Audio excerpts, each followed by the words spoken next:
Depuis ton enfance, tu as toujours senti que tu n'étais pas comme les autres. Il y avait quelque chose en toi qui te distinguait, mais tu n'arrivais pas à mettre des mots dessus. Peut être que tu t'es senti rejeté, incompris, ou même jugé pour des raisons que tu ne comprenais pas. Et parfois, tu as pensé que c'était une faiblesse, un défaut, une malédiction. Mais en réalité, ce sentiment est un signe. Tu n'es pas ordinaire, tu n'es pas comme les autres, tu es un élu. Être un élu, ce n'est pas avoir une vie facile. Au contraire, c'est porter un poids que les autres ne peuvent pas supporter. C'est traverser des épreuves que beaucoup n'auraient pas la force d'endurer. Mais c'est aussi avoir une mission sacrée, une destinée que rien ni personne ne peut détruire. Et si tu écoutes ce message aujourd'hui, ce n'est pas par hasard. Dans cette vidéo, nous allons ensemble plonger au cœur de ton identité. Nous allons découvrir pourquoi tu as toujours été différent. Quels sont les signes qui prouvent que tu es un élu? Pourquoi les attaques contre toi sont si intenses? Et surtout, quelle est la mission que le ciel a déposée en toi? Prépare-toi, car ce que tu vas entendre peut changer ta perception de ta vie entière. Quand tu es un élu, le premier signe que tu ressens profondément, c'est ce sentiment constant de décalage avec le monde. Tu peux être entouré de personnes, même dans ta propre famille, et pourtant sentir que tu n'appartiens pas vraiment à leur univers. Tu observes les conversations, les habitudes, les désirs des autres, et tu réalises que ton cœur ne bat pas au même rythme qu'eux. Ce décalage n'est pas une faiblesse, c'est la marque d'un appel plus grand. Être différent attire souvent le rejet. Les autres ne comprennent pas pourquoi tu ne penses pas comme eux, pourquoi tu refuses de suivre la foule, pourquoi tu questionnes ce que tout le monde accepte. Certains t'ont jugé étrange, d'autres t'ont critiqué ou isolé, mais en réalité, ce rejet est une confirmation. Tu n'as jamais été conçu pour être ordinaire, tu as été séparé pour une mission particulière. La solitude que tu as connue n'est pas un hasard. Quand Dieu prépare un élu, il l'arrache souvent à la foule pour le façonner en secret. C'est dans ces moments de silence, de douleur, parfois même de larmes, que ton âme a commencé à se forger. Là où d'autres se perdent dans la distraction, toi, tu as été conduit à chercher un sens plus profond, une vérité plus grande. Chaque regard de mépris, chaque parole blessante, chaque moment où tu t'es senti mis de côté faisait partie d'un processus divin. Parce que si tu avais été accepté partout, tu aurais fini par oublier que ton identité n'est pas terrestre, mais céleste. Être un élu signifie porter le poids d'une différence que le monde ne comprend pas, mais que le ciel honore.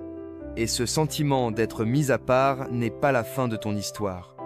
Car il ouvre la porte au deuxième signe, encore plus profond, qui révèle qui tu es réellement, les marques invisibles qui prouvent que tu es un élu. Si tu regardes ta vie attentivement, tu verras qu'elle n'a jamais suivi un chemin ordinaire. Depuis longtemps, tu ressens des choses que les autres ne remarquent même pas. Ton intuition est plus forte. Ton esprit capte des vérités cachées et tu as cette capacité à voir au-delà des apparences. C'est parce qu'un élu n'est pas seulement un être humain comme les autres, c'est une âme éveillée qui porte une mission divine. L'un des premiers signes que tu es un élu, c'est cette sensibilité spirituelle qui te distingue. Tu perçois des énergies, des intentions, des mensonges derrière les sourires. Tu ressens quand une pièce est lourde ou quand une personne n'est pas authentique. Là où d'autres se laissent tromper par les apparences, toi tu vois clair. Ce n'est pas un hasard, c'est une capacité donnée pour ta mission. Un autre signe fort, c'est le rejet du mensonge et de l'injustice. Tu n'arrives pas à te conformer à ce qui est faux, même si tout le monde le fait autour de toi. Il y a en toi une soif de vérité qui te pousse à chercher plus haut, plus profond, plus pur. Tu refuses de marcher dans l'hypocrisie, et c'est pour cela que beaucoup t'ont trouvé dérangeant, parce que ta lumière expose leurs ténèbres. Être un élu, c'est aussi attirer des épreuves que tu ne comprends pas toujours. Alors que certains semblent avancer facilement, toi tu rencontres des obstacles, des retards, des blocages. Mais ces épreuves ne sont pas là pour te détruire, elles sont là pour t'élever. Dieu utilise ces tempêtes pour renforcer ta foi, pour aiguiser ton caractère, pour préparer ton cœur à supporter de grandes responsabilités. Et si tu observes bien, malgré toutes ces attaques, tu es toujours debout. D'autres auraient cédé, mais toi tu continues, parce que tu n'es pas soutenu par ta propre force, mais par une force plus grande que toi. Un autre signe puissant, c'est la jalousie et la haine que tu attires sans raison. Tu peux être gentil, discret, sans chercher de problème, et pourtant, certaines personnes semblent t'en vouloir uniquement pour ce que tu es. C'est parce que ton esprit dérange leurs démons, ta lumière irrite leurs ténèbres. L'ennemi reconnaît un élu, même quand lui-même ne le sait pas encore. Toutes ces marques invisibles sont la preuve que tu n'es pas comme les autres. Et c'est justement à cause de ces signes que tu subis ce que la plupart ne comprendront jamais. Les attaques spirituelles intenses qui visent les élus. Si tu es un élu, tu as sûrement remarqué que ta vie n'a jamais été simple. Les obstacles se dressent devant toi comme si une force invisible cherchait à t'empêcher d'avancer. Ce n'est pas une coïncidence. Les élus sont des cibles parce que leur lumière menace les ténèbres. L'ennemi sait qui tu es bien avant que toi-même tu le réalises pleinement. Et c'est pour cela que les attaques commencent souvent très tôt dans la vie. Certains élus grandissent dans des familles brisées, entourées de conflits, de rejets ou de manques. Ce terrain difficile est une manière pour l'ennemi de tenter de briser leur esprit dès le départ. Mais ce qu'il oublie, c'est qu'un élu est forgé dans le feu des épreuves. Et plus il est combattu, plus il devient fort. Tu as peu être connu des amitiés qui se terminent brutalement, des trahisons, des portes fermées au moment où tu pensais que tout allait enfin s'ouvrir. Tu as peu être expérimenté des pertes financières, des blocages professionnels ou même des maladies qui sortaient de nulle part. Mais derrière toutes ces attaques, il y a un but. Affaiblir ton courage, te faire douter de ton appel, te convaincre que tu es abandonné. Pourtant, si tu regardes bien, chaque attaque a révélé une chose. Malgré tout, tu es encore debout. Tu n'as pas été détruit. Même quand tu croyais que c'était la fin, une force mystérieuse t'a relevé. Cette force, c'est la main de Dieu sur toi. Les élus ne tombent jamais définitivement, car leur destinée ne peut pas être volée. Et comprends ceci, plus les attaques sont intenses, plus la mission est grande. Si tu es autant combattu, c'est parce que ce que tu portes en toi est dangereux pour les ténèbres. L'ennemi ne gaspille jamais ses armes sur ceux qui ne menacent pas son royaume. S'il t'attaque encore et encore, c'est parce qu'il a peur de ce que tu vas accomplir. Les attaques ne sont donc pas un signe de faiblesse, mais une preuve que tu es choisi. Et ce que tu traverses maintenant fait partie d'un plan plus grand, car Dieu se sert même des tempêtes pour préparer ses élus à leur destinée. Et c'est là que commence le processus le plus mystérieux, mais le plus puissant. La préparation divine. Ce que beaucoup ne comprennent pas, c'est que les élus ne sont jamais placés directement dans leur destinée. Ils passent toujours par un temps de préparation, et ce processus est souvent douloureux. Dieu ne confie pas une mission sacrée à un cœur fragile ou à une âme non formée. Il utilise les épreuves, l'isolement, et parfois même l'incompréhension de ton entourage pour façonner en toi la force dont tu auras besoin demain. C'est pourquoi tu as connu la solitude. Alors que les autres trouvaient facilement leur place dans des groupes, toi tu étais souvent mis à part. Tu ne le savais pas, mais Dieu t'éloignait de certaines influences pour t'enseigner directement. Il voulait que ta dépendance soit envers lui, et non envers les hommes. Dans ces moments de silence et d'isolement, tu as appris à écouter une voix intérieure que beaucoup n'entendent jamais. Ce retrait n'était pas un rejet, c'était une école spirituelle. Et chaque douleur que tu as traversée a eu un but.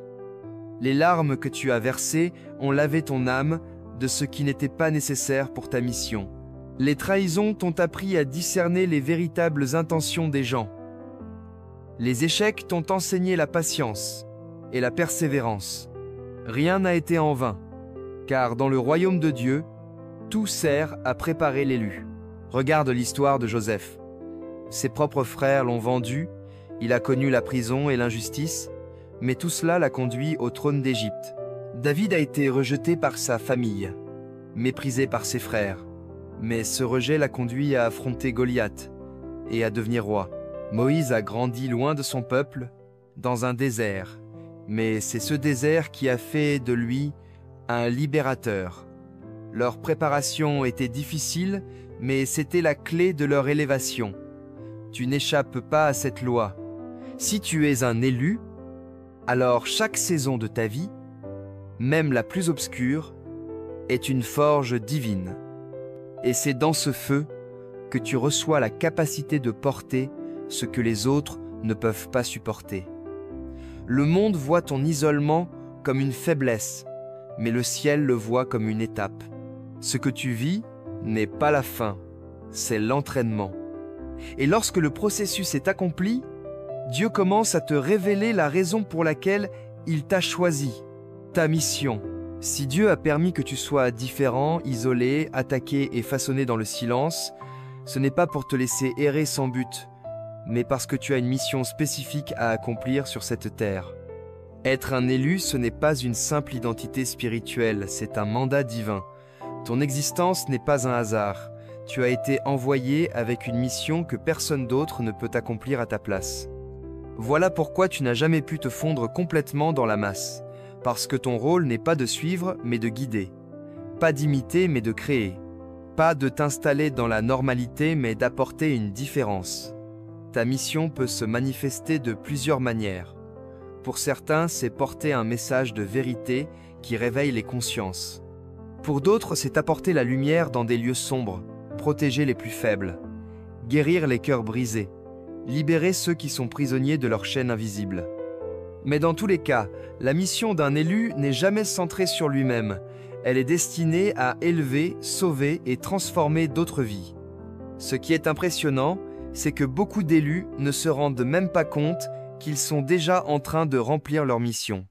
Par ta façon de pardonner là où d'autres se vengent, par ta persévérance là où d'autres abandonnent, par ta lumière qui inspire même ceux qui ne t'aiment pas, tu exerces déjà une influence invisible. Chaque parole que tu dis avec sincérité, chaque geste que tu fais avec amour, chaque choix que tu prends en accord avec la vérité devient une graine plantée dans le cœur de quelqu'un. Mais souviens-toi, une mission divine attire toujours de l'opposition, car les ténèbres savent ce que tu transportes. Pourtant, ce qui est en toi est plus grand que ce qui se dresse contre toi. Ton rôle est de ne jamais oublier que ton appel ne vient pas des hommes, mais de Dieu.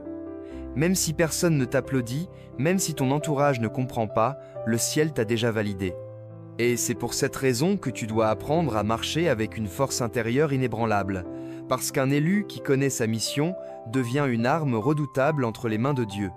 Et pour tenir jusqu'au bout dans ce mandat sacré, tu dois apprendre à rester fort, car ta mission ne peut être accomplie que si ton esprit et ton cœur demeurent fermes dans la tempête.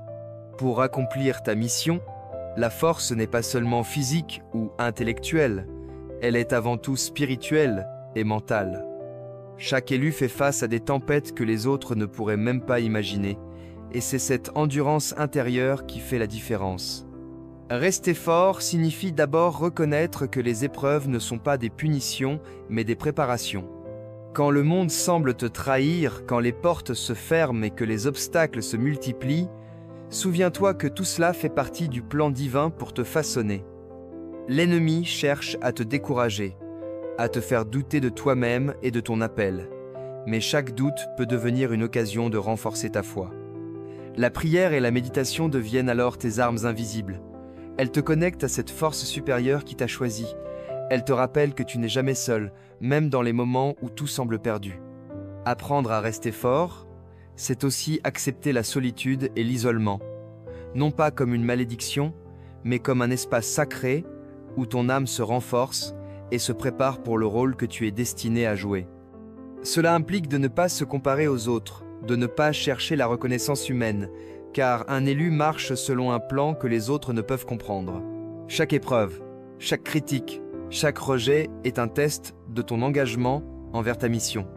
Tu dois te tenir ferme dans la vérité, persévérer malgré les douleurs et garder ton cœur ouvert à la lumière, même lorsque tout autour semble sombre. Les élus apprennent à transformer leurs blessures en force, leur solitude en sagesse et leur incompréhension en discernement. C'est cette force intérieure qui te permet non seulement de survivre aux attaques, mais de progresser dans ton appel, de rester aligné avec ta destinée et de rayonner malgré l'adversité. Plus tu cultives cette endurance, plus tu deviens une source de lumière pour ceux qui t'entourent, et plus tu te rapproches de la pleine réalisation de ta mission. Et cette force que tu construis est la clé qui te mènera naturellement aux récompenses que Dieu réserve aux élus, car seul un élu qui tient ferme peut pleinement recevoir ce qui lui a été préparé. Toutes les épreuves, toutes les tempêtes et toutes les attaques que tu as traversées ont un but, te préparer à recevoir ce qui t'est destiné. Les récompenses des élus ne sont pas seulement matérielles ou visibles, elles sont avant tout spirituelles et profondes. Tu as appris à rester debout lorsque les autres tombent, à garder ta foi lorsque tout semble perdu, à persévérer malgré les trahisons et les rejets. Cette endurance attire la bénédiction divine. Chaque sacrifice que tu as fait, chaque douleur que tu as endurée, chaque moment où tu as refusé de céder à la peur devient une graine qui germe en faveur, en protection et en succès.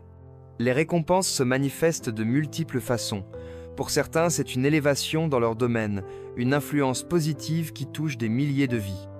Pour d'autres, c'est la paix intérieure, la clarté de vision et la capacité de guider les autres avec sagesse. Mais toutes ces récompenses partagent une même essence. Elles viennent de Dieu, elles sont alignées avec ta destinée, et elles ne peuvent être volées par le monde ni détruites par l'ennemi. Tu découvriras que même ce que tu considérais comme des pertes ou des échecs finira par se transformer en opportunité et en bénédiction. La vie commence à s'ouvrir là où auparavant tout semblait fermé. Les gens que tu touches, les vies que tu transformes, les cœurs que tu inspires, deviennent eux-mêmes des canaux de la bénédiction que tu portes. Et à mesure que tu reçois, tu comprends que ces récompenses ne sont pas pour toi seul, mais pour tous ceux que ton appel est destiné à influencer. Les élus vivent dans ce paradoxe. Ils traversent la tempête pour ensuite rayonner et porter la lumière à ceux qui restent dans l'ombre. Les récompenses sont donc la confirmation que tout ce que tu as vécu avait un sens, que chaque difficulté avait une finalité, et que ton chemin, aussi difficile soit-il, était parfaitement orchestré pour t'élever au niveau où tu devais être. Alors, même si parfois tu as douté ou voulu abandonner, souviens-toi que le ciel ne laisse jamais tomber ceux qu'il a choisis. Tes combats d'aujourd'hui sont les fondations des triomphes de demain. Si tu as suivi cette vidéo jusqu'ici, tu as compris une chose essentielle. Tu n'es pas comme les autres. Tu es un élu. Tout ce que tu as vécu, chaque épreuve, chaque rejet, chaque moment de solitude, chaque attaque spirituelle, tout cela avait un but précis. Le monde ne comprend pas toujours ceux qui portent une mission divine, et c'est pour cela que tu as souvent été incompris ou mis à part. Mais le ciel observe chacun de tes pas, et chaque épreuve que tu traverses sert à renforcer ton cœur, ton esprit et ton âme pour te préparer à accomplir ta mission. Les signes que tu portes, cette sensibilité, cette intuition, cette capacité à voir au-delà des apparences, ne sont pas des accidents, ce sont des preuves que tu es choisi. Même les attaques et les obstacles que tu as rencontrés étaient destinés à te former, à t'enseigner, à t'élever. Si tu restes fort, si tu persévères malgré la douleur, si tu continues à marcher dans la vérité et la lumière, tu commenceras à voir les récompenses que Dieu a préparées pour toi. L'influence, la paix, la clarté, la réalisation de ta mission et la capacité de transformer la vie de ceux qui t'entourent. N'oublie jamais. Ton appel est unique, ta lumière est puissante et ton rôle est sacré. Chaque difficulté est une étape vers ton triomphe, chaque épreuve une préparation divine. Le monde peut t'ignorer, les autres peuvent ne pas comprendre, mais le ciel t'observe et ton destin est déjà écrit. Reste debout, reste fort, et sache que tu es sur le chemin que seul un élu pouvait emprunter. Ta mission est réelle, ton appel est authentique, et rien ni personne ne pourra jamais t'empêcher d'accomplir ce pourquoi tu as été choisi.